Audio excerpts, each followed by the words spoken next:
Sejam bem-vindos a mais um HFC Cast, o podcast do HFC Saúde, sempre trazendo muitas informações aqui para você. Eu sou Mônica Camolese, sou jornalista e hoje nós vamos falar sobre a esclerose múltipla. Você conhece, já ouviu falar dessa doença? Quem está aqui com a gente hoje é o Dr. Werner Garcia, neurologista do HFC Saúde. Seja bem-vindo, doutor, ao HFC Cast. Obrigado pelo convite, Mônica. É um prazer estar aqui hoje. Boa tarde a todos vocês. E vamos discutir um pouquinho da doença, né? Que é importante, é uma doença com prevalência em paciente jovem, é uma doença que tem uma prevalência no Brasil, a gente tem mais de 40 mil casos, no mundo mais de 2 milhões de pacientes, né, diagnosticados ou não diagnosticados com a doença. Então, é importante a gente procurar fazer diagnóstico o mais rápido possível, principalmente pensando que em pacientes, né, nos pacientes jovens, em geral, que estão em tratamento hoje, a incidência no Brasil chega a quase 9 para cada 100 mil pessoas, habitantes, né? Então, é uma prevalência alta da doença, Alta. mesmo considerada sendo doença rara, né? E quando a gente fala nessa prevalência, aumentou esse número É, dos últimos anos? Teve esse acompanhamento, vem doutor? aumentado, inclusive assim, a questão de diagnóstico precoce, né? Antes esse paciente ele ficava sugerido como AVC, ficava sugerido como outras causas ortopédicas, que o paciente ia tendo surtos e perderem capacidade. Então, assim, hoje, como a gente tem ferramentas que ajudam muito no diagnóstico, a ressonância, né? O acesso está mais facilitado para o diagnóstico, então a gente tem visto mais casos e feito mais Tem diagnóstico um número também, né? maior aí de casos. De casos. Vamos falar um pouquinho o que é, né, a esclerose múltipla. Muito se ouve falar, mas muitas pessoas ainda têm dúvidas do que é efetivamente essa doença, doutor. A esclerose múltipla é uma doença autoimune, né? Tem uma prevalência maior em pacientes jovens, né, dos 20 aos 40 anos, diferente da esclerose lateral, normalmente tem uma prevalência maior em pacientes mais velhos, né, mais idosos, acima de 50 anos, e normalmente ela pega uma fase produtiva do paciente. Então, ela normalmente a causa, a gente não tem específico uma causa, mas um conjunto, né, de fatores, né, que a gente acaba tendo a predisposição genética do paciente, a questão, né, da deficiência de vitamina D é um fator de risco, mas que o tratamento em si não é baseado somente na vitamina D. Uhum. Os pacientes, normalmente, eles têm o contato com o vírus, né, que acaba desencadeando o processo da doença autoimune. Entre eles, o Epstein-Barr é o mais comum e, às vezes, o paciente tem sintomas frustros ou só tem o contato com esse vírus e acaba desencadeando posteriormente a doença. Então, por ser uma doença autoimune, nós temos fatores de riscos que eles aumentam quando a gente pensa em estresse, né, em exposição. Então, cigarro, bebida, privação de sono, são coisas que ajudam a desencadear o processo de doença autoimune, assim como, né, processos de vacinas ou outros eventos, né, quando a gente sensibiliza o organismo, a gente acaba desencadeando o processo autoimune. E outros vírus também, né, podem estar desencadeando. E quando o doutor fala nesses vírus, né, como é que é essa questão do vírus para a gente poder entender? Na verdade, o vírus ele vai desencadear um processo, né, autoimune, o próprio sistema de defesa do organismo da pessoa, às vezes com a estrutura que tem aquele vírus, ele vai reconhecer o vírus, vai atacar, vai fazer aquele primeiro ataque, né, ao vírus, ele vai criar o anticorpo contra isso e num segundo contato, ou algum outro vírus que tenha uma estrutura parecida com a nossa, do nosso organismo, ele acaba tendo esse novo ataque, então causando a doença autoimune, né? Então ele vai desencadear o processo imunológico, o processo de inflamação do organismo secundário ao contato desse vírus e a exacerbação do sistema de defesa nosso, que vai atacar estruturas do próprio organismo, né? E muitas vezes, dependendo da doença, como ela se manifesta com vários sintomas, então o paciente às vezes ele tem um surto com uma lesão pega a perna, por exemplo, né? Esse paciente ele vai ter uma desmineralização no cérebro, na medula, que vai fazer uma lesão naquela região específica. Então, depende muito de onde tem o surto da esclerose, onde tem o processo inflamatório no cérebro ou na medula, esse É paciente no ele vai ter cérebro ou na medula? e na medula, pode ser nos Pode dois. ser nos dois E também. são que fecham critérios diagnósticos para a doença. Então, Aham. assim, o paciente às vezes tem uma lesão no cérebro e ele tem outra na medula, uma lesão ativa que está na ressonância, a gente consegue ver ele com um processo brilhando ali, um processo inflamatório agudo, e às vezes a gente tem uma outra lesão na medula, então já fecha critério para a doença que a gente usa como critério diagnóstico da esclerose múltipla. A gente fala de disseminação em tempo e espaço, ou seja, ele tem uma lesão agora aguda, mas ele já tem lesões crônicas que fecham critério diagnóstico para a doença. Até porque a esclerose múltipla tem 100 diagnósticos diferenciais. Então, assim, a gente acaba que tem que excluir outras coisas. E aí, com o refinamento da Um técnica... estudo amplo, então. Exato, com o refinamento da técnica diagnóstica, então, com líquor, né, com ressonância. Então, a gente tem hoje neurofilamento, que a gente pode usar como complementação de investigação diagnóstica. Então, a gente tem ferramentas para estar fazendo os exames laboratoriais que podem estar simulando um quadro da doença e outros que é para confirmação diagnóstica também. Agora, quando o doutor diz das lesões, né? O que seriam essas lesões? Como é que essa doença se comporta no nosso organismo? A doença em si, ela vai fazer com que as células do nosso organismo, elas vão atacar áreas específicas do cérebro. Então, dependendo de pegar a região do cérebro, que é responsável, por exemplo, pela topografia da mão, o paciente vai ter lesões na mão com formigamento, com perda de força. Se pegar na região do cerebelo, que é o que coordena a parte de equilíbrio do nosso organismo, esse paciente ele vai ter perda de equilíbrio, vai ter dificuldade para andar. Se ele tiver alterações no nervo óptico, que é uma continuação do nosso cérebro, ele vai ter uma neurite óptica, que é a inflamação do nervo. Então, ele vai ter perda da acuidade visual, então ele vai estar com a visão borrada, vai estar com a visão mais embaçada, principalmente na movimentação do olho, ele vai ter dor no olho também. Então, são casos, né, que a gente precisa encaminhar o mais rápido possível o paciente procurar o pronto-socorro para estar investigando, né, um surto da esclerose múltipla, como é uma desmielinização, ou seja, a gente perde a mielina que reveste o nervo naquela região do cérebro ou da medula. Então, depende muito do que o paciente, por exemplo, o paciente está fazendo uma retenção urinária aguda, com uma lesão medular, por exemplo, que pegou a medula e o paciente está com fraqueza na perna e está com alteração no esfíncter para fazer xixi ou para evacuar. Então, normalmente ele tem alterações súbitas, que o tratamento, ele procurando um serviço, sendo diagnosticado pelo neurologista, ele vai fazer uma medicação, que é o Solumedrol, que é o tratamento do surto agudo, né? E aí, na tratamento da doença mesmo em si, a gente entra com um arsenal de medicações disponíveis hoje que dá uma qualidade de vida para o paciente muito boa, assim, praticamente normal, né? Aí a gente falou das lesões, então, né, do surto já acontecendo. Mas tem sinais, sintomas que já podem chamar a minha atenção para um surto que vai vir a acontecer? Ou quando eu já tenho o sintoma, o surto já está acontecendo, Na verdade, doutor? já está acontecendo. Na doença, por exemplo, tem muitos pacientes que a gente faz diagnóstico de forma precoce. Às vezes o paciente ele teve uma dor de cabeça que o neurologista decidiu investigar, né? Fez a ressonância e tal e achou já algumas alterações no cérebro que parecem da esclerose, que a gente chama uma fase anterior do surto em si, a síndrome radiológica isolada. Então, o paciente já tem uma lesão ali, só que caiu numa área que a gente chama de não eloquente. É uma área que não dá um sintoma físico importante, então passa batido. E o paciente, no decorrer do tempo, vai acumulando lesões que vão caindo em áreas não eloquentes, e até ele ter um surto realmente que pega uma área que vai ser responsável pela mão, pelo braço, pela perna, pelo equilíbrio, pela visão, pelo controle do xixi. Aí ele vai notar E de ele vai forma mais notar de forma evidente. súbita a perda da força ou formigamento, né? Então, isso vai ser um quadro agudo, vai simular como se fosse um AVC. Tanto é que com o paciente mais idoso que tem fator de risco, a gente pensa primeiro no AVC, não entra mais na esclerose, né? Que entra como 20, 40 anos a maior prevalência da doença. Mas a gente tem pacientes até com 60 anos e tem pacientes mais novos também, né? Começando com 10 anos a doença, 10 anos de idade. Então, assim, a doença, ela vai ter, quando ela começa a parte clínica dela, então ela vai começar com sintomas, todos esses, alteração de formigamento em mão, perna, braço, alterações de força, alterações visuais, alterações de equilíbrio, entendeu? Alterações dos esfínteres. Então, assim, tudo isso são sintomas que vão fazer a gente pensar, peraí, paciente jovem, não tem nenhum fator de risco para ter AVC, a gente cai também nas armadilhas, né? A gente chama nos diagnósticos diferenciais, mas é mais prevalente você pegar um paciente jovem, né? Normalmente que nunca teve nada na vida e começa a ter sintomas específicos. Então, esse paciente ele vai ter o surto Não é igual ao AVC que o paciente vai ficar com a sequela, assim, às vezes ele tem aquele surto, às vezes sem tratar, às vezes não procurou, por isso que é uma doença que às vezes é subdiagnosticada. Ele teve a lesão, ficou ali 1 mês, 1 semana, 2 meses, e o organismo ele vai fazer a remodelação ali e acaba recuperando daquele surto, às vezes, muitas vezes sem tratar.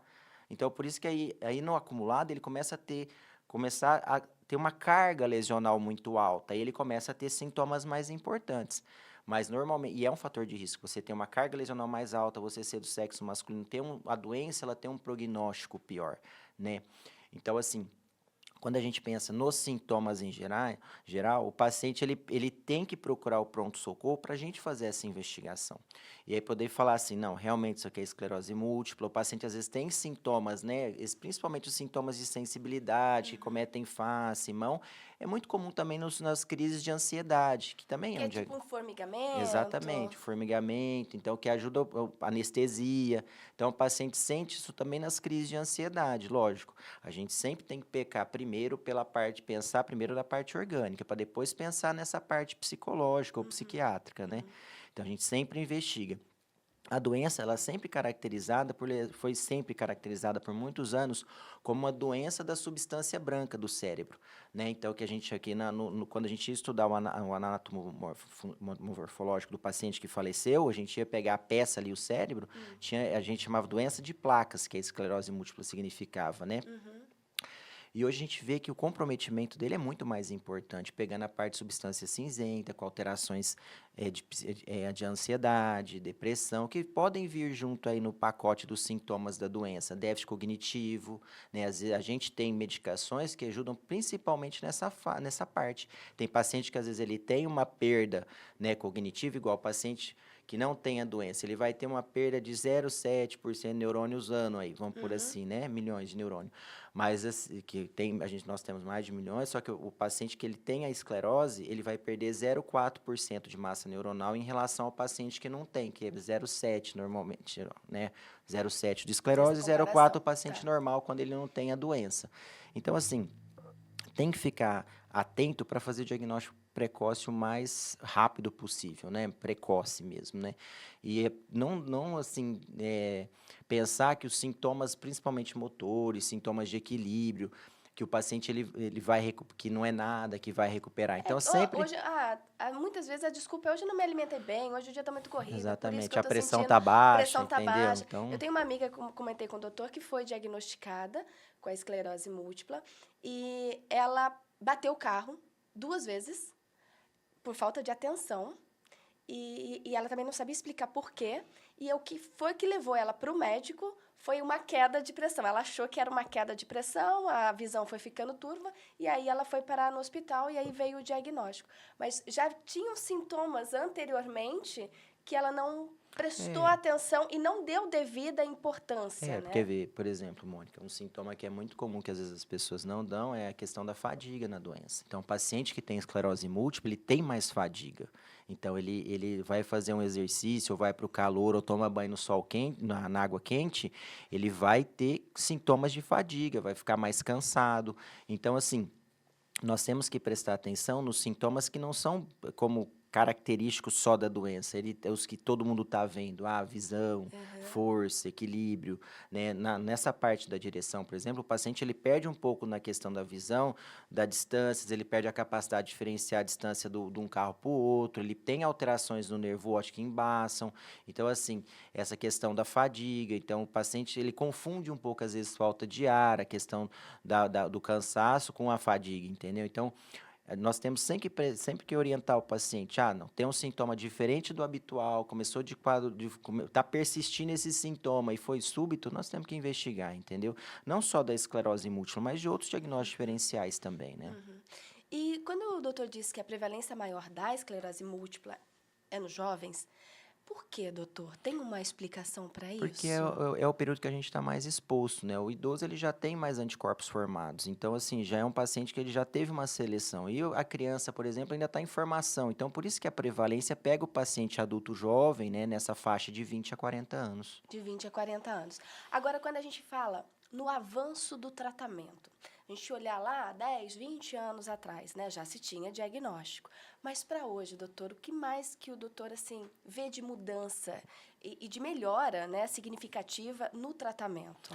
E nós pegamos a questão tanto de tratamento medicamentoso quanto a parte de reabilitação, nós tivemos um avanço muito grande nessa área. E entender que o paciente que tem uma doença dessa, ele tem que ser orientado tanto na questão, vamos fazer o diagnóstico, tá, e depois de diagnosticado, não é só a questão da terapia em si, da medicamentosa, mas também a parte de reabilitação, que isso evoluiu muito nos dias de hoje. E na medicação, por exemplo, quando a gente começou o tratamento com a esclerose múltipla há muito tempo atrás, nós só tínhamos corticoide, depois começou o imunossupressor, e assim, e usava também muito os interferons e o acetato de glatiramer, que eram injeções que davam muitos efeitos colaterais, a proteção era baixa, de 30% mais ou menos. Então, hoje mudou muito essa linha terapêutica. Então, nós temos hoje terapias que nós chamamos de anticorpos monoclonais, né, que é uma linha de tratamento mais nova, que eles fazem uma imunomodulação e uma imunossupressão importantes, mas sem tantos efeitos colaterais igual a gente tinha com os imunossupressores tradicionais, igual o ciclofosfamida e tal. Mas que com os novos hoje, a gente às vezes tem sintomas gripais, são infusões mensais, o paciente não precisa tomar às vezes todo dia, a gente tem comprimido, tem medicações subcutâneas ainda que são efetivas e tratam as linhas todas de tratar da doença, né? Então, a gente pegando que na classificação mais nova hoje de esclerose, a gente tem o paciente que ele tem um tipo que chama surto-remissão. Então, o paciente ele tem o surto, melhora daquele surto, né? E o tratamento, todas as medicações praticamente são para essa linha de tratamento. Depois veio uma medicação, um anticorpo monoclonal, né, que é o ocrelizumab, que ele veio para pegar pacientes que tinham tanto surto-remissão quanto o tratamento de primariamente progressiva, que é o paciente que ele tem um surto só vai piorando, entendeu? Então ele estabiliza a doença, que antes a gente não tinha tratamento.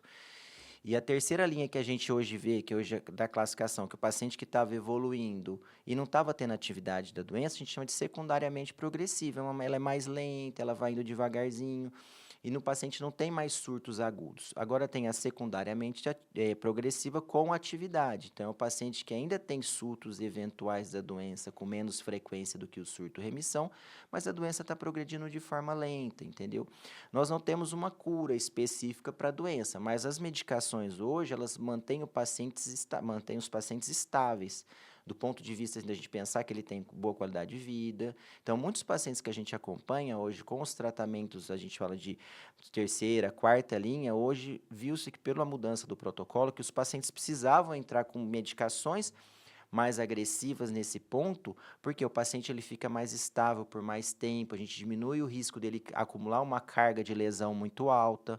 Então, quer dizer, hoje, aqueles medicamentos que a gente deixava para falha terapêutica, usava aquelas medicações de protocolo, que são as medicações injetáveis, né, que são usadas antigamente, elas ainda continuam. Mas para pacientes que ainda não abriram o quadro da doença, ainda estão numa fase que a gente chama de que ainda não preenche critério para a doença, que a gente chama de síndrome clínica isolada, que o paciente às vezes tem um surto, a gente acha as lesões na ressonância, tem os outros marcadores, mas que ainda assim não caracteriza a doença francamente. Então, a gente ainda pode entrar com essas medicações mais antigas, que é para tentar segurar um novo surto, segurar a progressão. Então, às vezes, mesmo estando em tratamento com os medicamentos, há possibilidade de acontecerem novos surtos. Sim, há possibilidade porque o paciente ele está exposto, né? A gente fala que a alimentação irregular, o intestino é o segundo cérebro, né? Então, assim, o paciente que tem uma dieta errada, que fuma, que bebe, que não dorme, que tem esses fatores de risco que a gente também explica para os pacientes adultos jovens ou que são já idosos, para não ter risco de ter AVC. Mas a gente também orienta os jovens, porque quanto mais você inflama seu organismo, maior a chance de você piorar a sua doença autoimune, né? Então, o ideal é cuidar em todos os aspectos, né? Fazer atividade física, né? Evitar vícios, né? Tabagismo, etilismo, alimentação saudável, entendeu? Então, a doença ela tem um aumento quando a gente pensa assim que tem mais vírus em circulação, então a imunidade fica ruim, o paciente ele começa a comer coisas que não são saudáveis. Então, quanto mais lesão e mais inflamação, pior é no caso da doença também.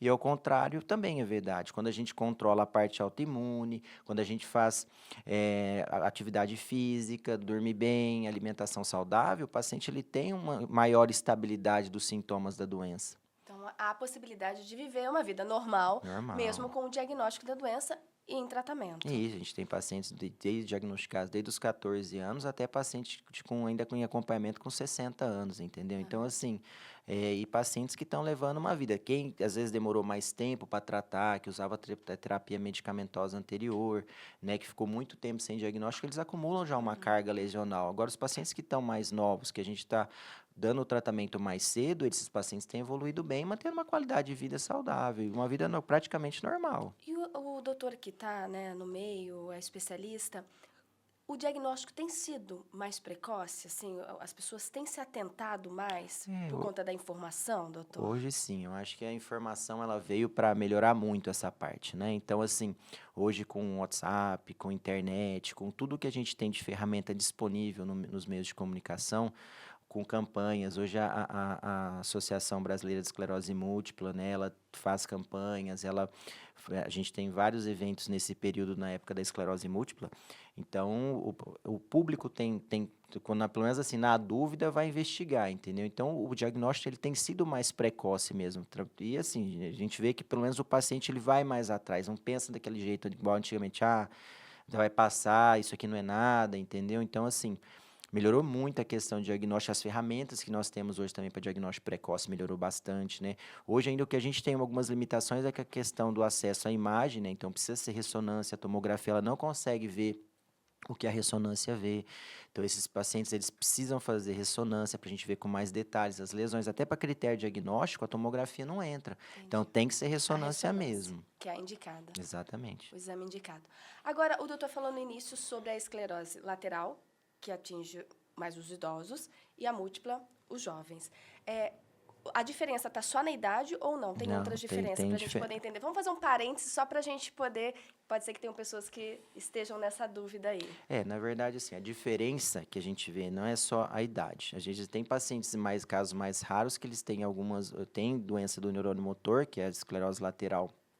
Ela começa normalmente inferior e pode também ter a forma pura inferior, a forma pura superior, que é quando começa lá realmente do cérebro e é só primeiro neurônio, ou seja, o neurônio que sai lá do cérebro e vai até a parte da medula, está comprometido, ou quando é da medula para frente, pegando nervo, músculo. Então, quando a gente tem o neurônio motor inferior, o paciente ele tem mais fasciculação, ele tem atrofia, que a gente não vê na esclerose múltipla isso, entendeu? Então, é uma doença que ela é degenerativa, de uma forma mais agressiva, ela é mais lenta, né, do que a esclerose. A gente tem tratamento assim, mas assim, tem formas agudas da esclerose lateral que o paciente ele pode ter uma progressão até mais rápida, dependendo da agressividade dela. Mas é um paciente que vai para ventilação mecânica, é um paciente que ele tem um prognóstico pior a curto prazo. A esclerose múltipla ela é uma doença em surtos, é uma doença que mesmo quando ela é primariamente progressiva, nós temos linhas terapêuticas, né? E o paciente ele não tem um comprometimento tanto assim do periférico, que a gente chama de sistema nervoso periférico, a parte de nervo, músculo, raiz, né, da coluna. Da atrofia. Exatamente. Então, assim, a atrofia, fasciculação, esses pacientes ele tem um maior comprometimento. Né? E o mecanismo degenerativo, ele tem um mecanismo, 10% só dos casos de elas são genéticos. Na esclerose múltipla, a gente tem 90% adquirida. A gente vê uma prevalência muito alta em tabagista, em pacientes que tiveram uma disposição durante a vida toda, né? Mas, diferente da esclerose múltipla, que começa mais cedo, esses pacientes eles têm um comprometimento mais central, ou seja, cérebro e medula. A parte periférica não tem tanto comprometimento, né?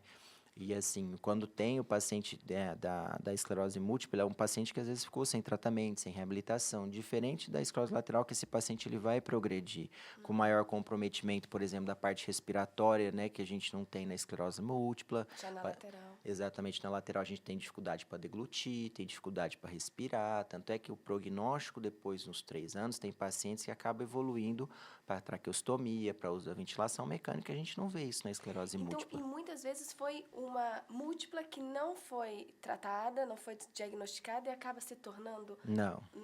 Uma doença não tem nada a ver com a outra. São totalmente diferentes. diferentes. Não é uma evolução. Não. A múltipla ela é uma doença autoimune, né? Que aí é um processo inflamatório que você pode degenerar, mas não chega no ponto da esclerose lateral. Então, a esclerose lateral é degenerativa, não tem a parte autoimune, ela é só degenerativa. Entendi. Entendeu? Então, assim, por isso que o paciente, ele normalmente é um paciente mais velho, um paciente, né, que não tem o grau de comprometimento, assim, da esclerose lateral, né, quando ele tem o primeiro e segundo neurônios, que a gente fala de ELA, de esclerose lateral amiotrófica, tanto pegando a parte cerebral quanto a parte periférica.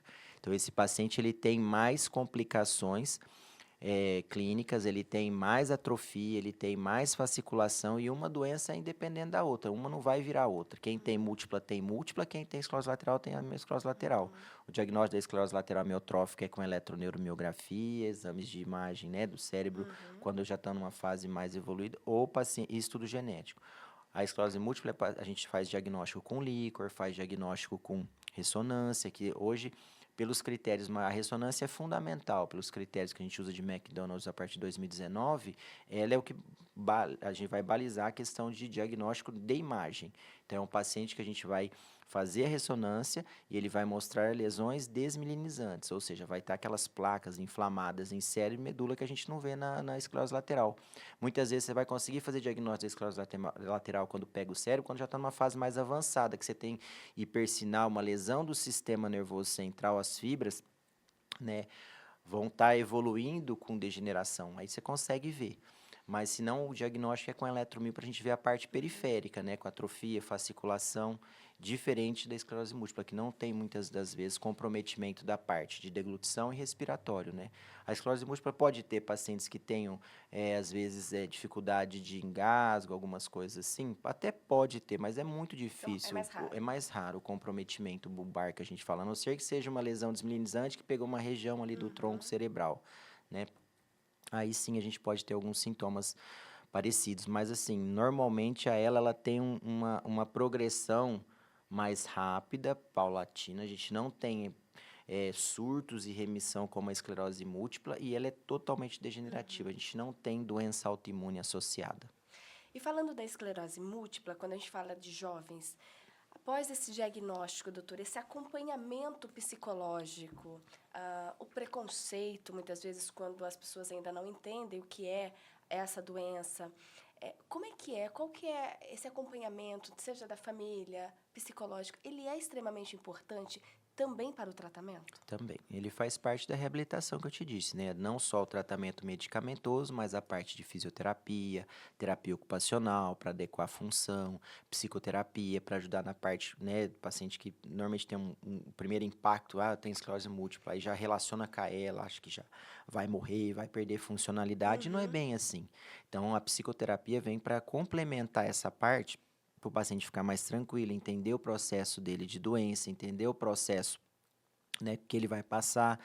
Então, é importante também a família estar junto com ele, né, sempre acompanhando, para estar tendo, eu falo que é importante na consulta é estar sempre dois, né, dois escutam e gravam melhor que um só Que um durante a só. consulta. Então, é importante esse trabalho da família, mas o acompanhamento com a psicoterapia para ajudar na questão emocional, principalmente em relação ao que vai vir dali para frente, né. Então, mas a gente conversa, explica que é fundamental que o paciente ele tenha, fique calmo, até porque quanto mais estresse, quanto mais ficar mais ansioso, mais Pode acontecer depressivo, novos surtos. novos Então, porque se é surtos. uma doença autoimune, eu vou estar estimulando mais eventos, né? Se eu fico mais estressada e se eu não durmo, eu fico mais ansioso, eu não me alimento direito, eu compenso comendo. Então, isso é uma reação que se a gente não corta a progressão disso, o paciente ele vai viver tendo surtos, vai ter outras complicações que não precisaria ter desde que ele fizesse toda essa Esse parte de acompanhamento reabilitação. terapêutico e tudo mais. Nutricional, psicoterapia, fisioterapia, terapia ocupacional. Lógico, vai depender muito dos casos, né? Quem teve um comprometimento que perdeu alguma funcionalidade de pinça, que vai precisar fazer TO, ou o paciente perdeu força motora, tá com uma rigidez no braço, então a gente normalmente faz a acompanhação com fisioterapia. Se tá rígido o braço, então pode fazer um bloqueio, que é com toxina botulínica, para relaxar a musculatura, Tem melhorando a vários mecanismos, funcionalidade. né? Vários. Para reativar novamente. Exatamente. Quanto mais estímulo, mais reabilitação, mais o cérebro ele consegue fazer uma neuroplasticidade e ajudar na recuperação. Isso também na questão da visão, né? Que muito também se fala na perda da visão, né, doutor? Exato. A perda da visão, assim, né, é um neurônio que, quando a gente tem uma perda importante, às vezes o paciente ele fica com uma sequela naquele campo visual. Não que ele vai perder toda a visão, que a gente chama de amaurose, né?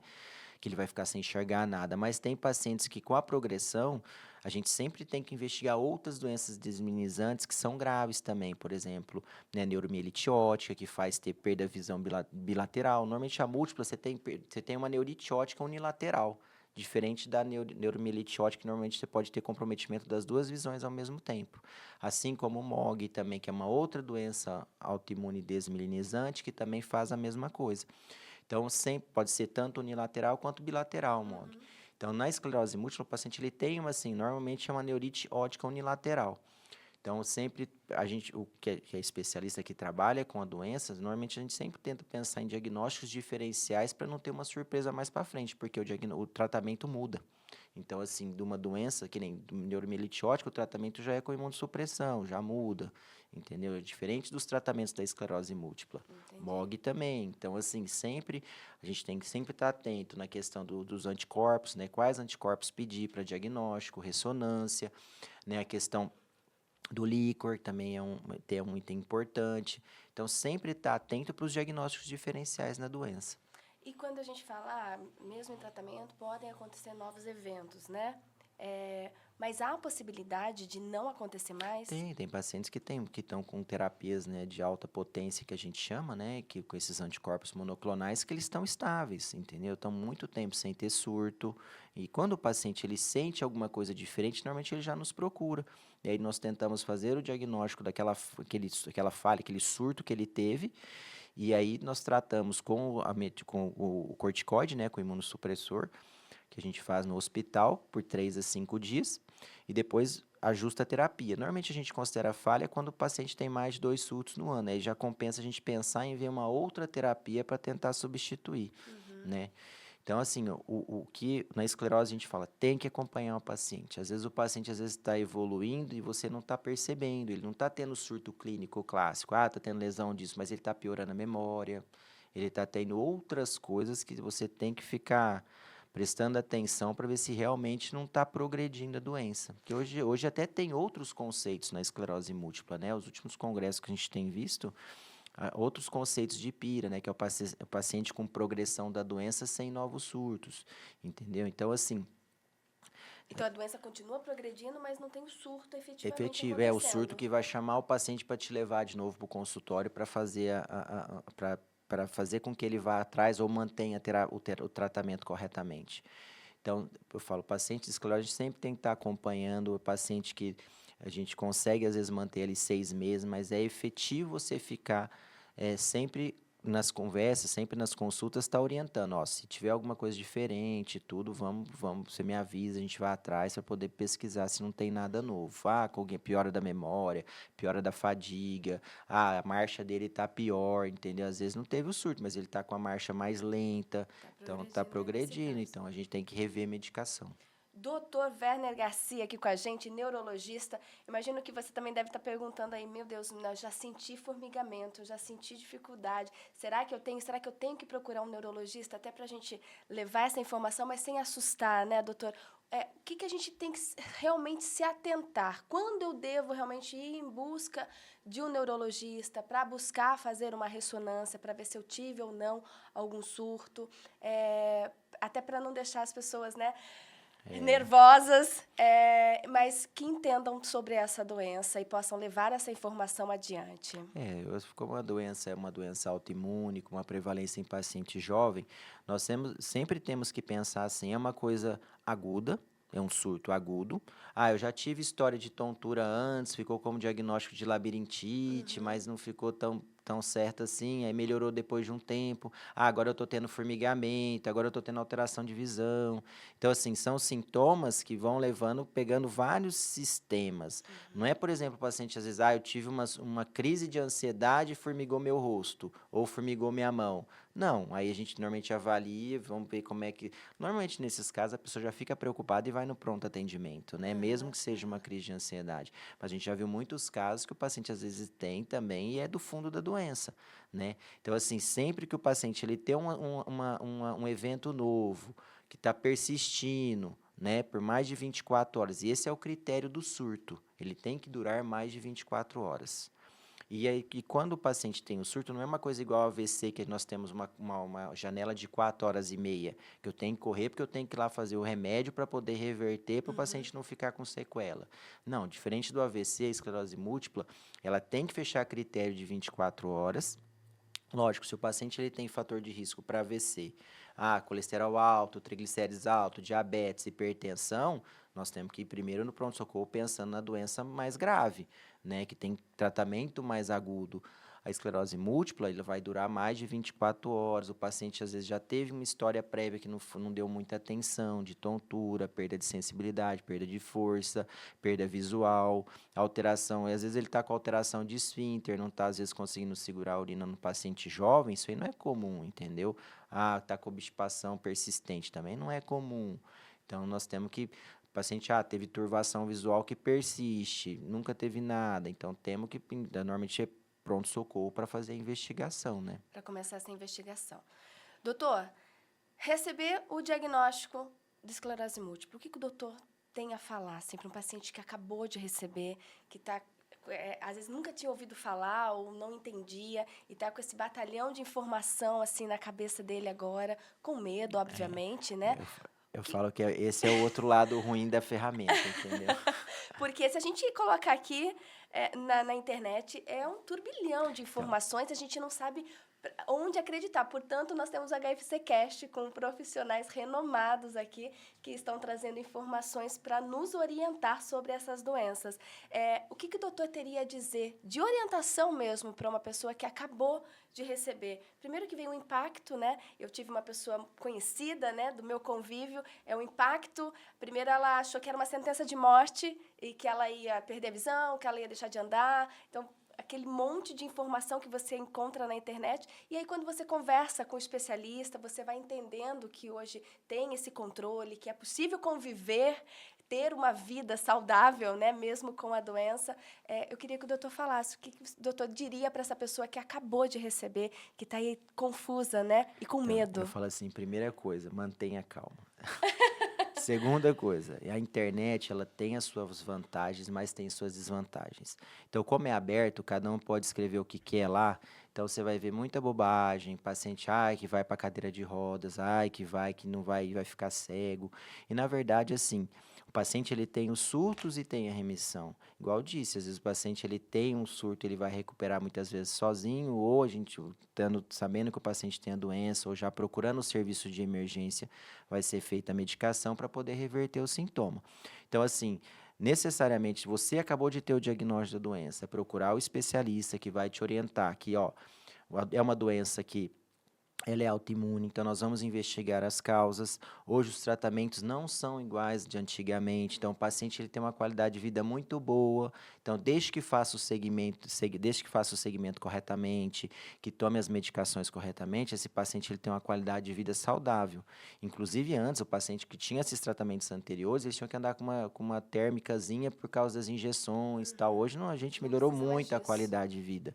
Então, o paciente ele tem infusões mensais, injeções semestrais, pacientes que fazem terapias anuais, comprimidos. Então, o arsenal de tratamento e o mais importante, que estabiliza a doença nessa fase mais crítica, que é a inflamatória, as medicações são extremamente potentes e ajudam a melhorar os efeitos da doença, estabilizam e deixam o paciente estável, sem aquela quantidade de efeito adverso que a gente tinha antes com as terapias anteriores, né? Então, assim, melhorou muito. Então, eu falo, primeira coisa, manter a calma.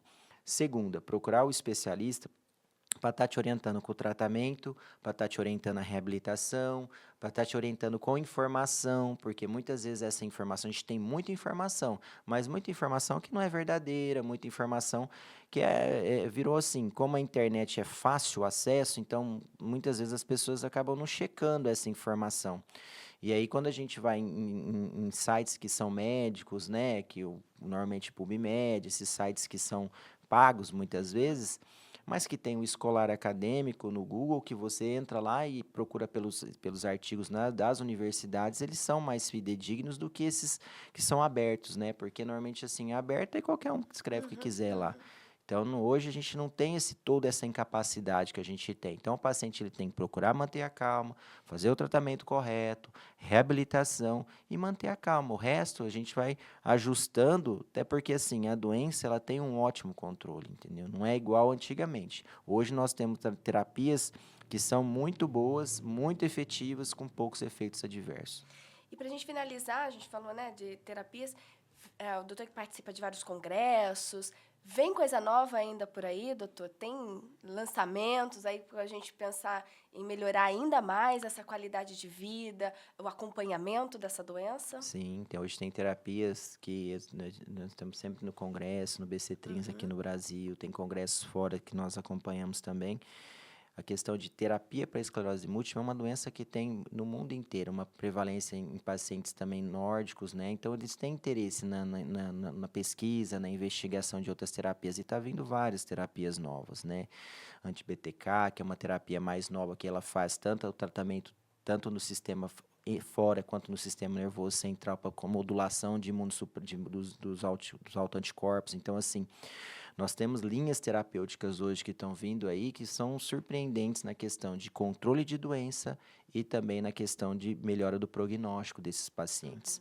Então, assim, as linhas que nós temos hoje já são eficazes com várias medicações, mas cada vez mais estão se fazendo mais pesquisas, mais estudos, grupos, né, dos Estados Unidos, da Itália, que tem muito, Espanha, que tem de Barcelona, que tem muitos centros importantes de estudo de esclerose múltipla. Esses centros, eles estão produzindo muito em questão de terapias novas. Então, isso deixa a gente mais tranquilo no segmento, assim, que eu falo que antes a gente tinha limitação e tinha um protocolo engessado, que a gente tinha que seguir aquilo para poder mudar a linha terapêutica. Então, o paciente está piorando e você tinha que esperar. Hoje não, hoje o paciente está mais grave, a gente já vai entrar com linha terapêutica mais eficaz, mais potente, e não tem que ficar mais tão amarrada a protocolos, né, que a gente tinha antes no Ministério, e protocolos que o paciente, às vezes, a gente tinha que esperar ter vários surtos, ter incapacidade para poder mudar remédio, né, para entrar no protocolo. Hoje não, até os convênios, né, que são regidos aí pela ANS na questão de regulamentação de medicações para esclerose múltipla, a gente já tem medicações hoje de alta potência e alta eficácia já no convênio médico também. Então, assim, hoje o profissional tem a liberdade de escolher qual a melhor terapia, porque é uma doença que o paciente ele tem o perfil da doença e assim tem medicações que vão ser melhores para ele. O paciente teve um surto grave que está cheio de lesão inflamada, a gente vai usar tal medicação que já dá uma enxugada nessas lesões. Então o paciente ele tem uma recuperação mais rápido. Então isso ajuda muito na questão da gente, nós profissionais podermos escolher qual linha é melhor para o paciente, dependendo do perfil daquele paciente, e aí o paciente ele tem uma resposta tão boa que ele vai ter uma qualidade de vida normal, né? Eu estou ali falando da relação médico-paciente também, né? Porque, como se diz, é um tratamento para o resto da vida. Como é que é esse vínculo, né, que acaba se criando entre médico e paciente? Acredito que o doutor tem vários pacientes aí de longa data, né, Sim. de acompanhamento. Acaba se tendo esse vínculo, essa questão da humanização, né, que o HFC sempre preza muito por isso. Nós sempre pensamos na relação médico-paciente, a empatia, né? Você se pôr no lugar do outro e você ter esse vínculo, né, com o paciente que na neurologia a gente já tem. Eu falo que é um casamento, né? O paciente, o neurologista com seus pacientes Tem que que se são. dar bem com o neurologista, né? Exatamente, são doenças crônicas, o paciente ele vai estar sempre ali no consultório, então pelo menos uma rotina, né, de 6 meses, né, normalmente a gente reavalia esses pacientes. Então, é pensar que a gente tem que tentar fazer o melhor possível, tentar trazer, se pôr no lugar dele, ou saber escutar e ver qual é a dificuldade que ele está tendo agora.